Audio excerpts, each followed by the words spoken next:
In this video, I'm going to show you two different ways that you can remove items from an array in JavaScript. So first of all, let's create an array with 5 names.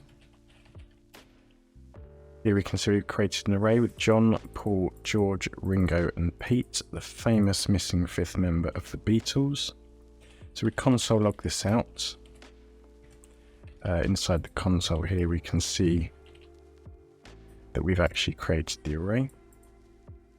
So the first method we're going to do is we're going to find the index of a particular person and then splice them from the array. To do this, we need to create a new constant, and this will be the person's index.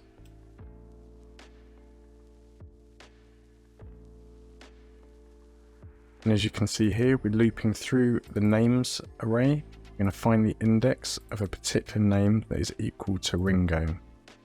So if we now console log out the person index, we should get 3 here. 0, 1, 2, 3 inside the array.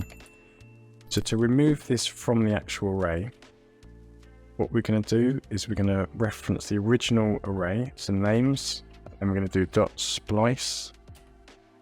We're going to do the person index and remove 1 item.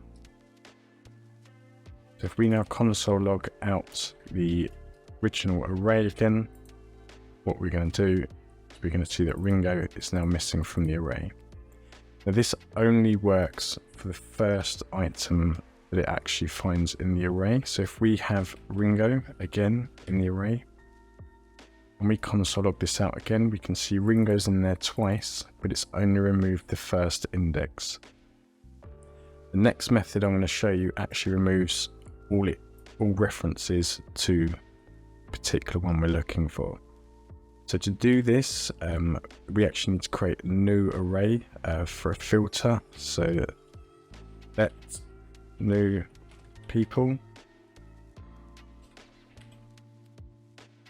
is equal to names.filter, and then we're going to do the same thing. We're going to loop through the array, and we're going to return anything where the name is not equal to Ringo.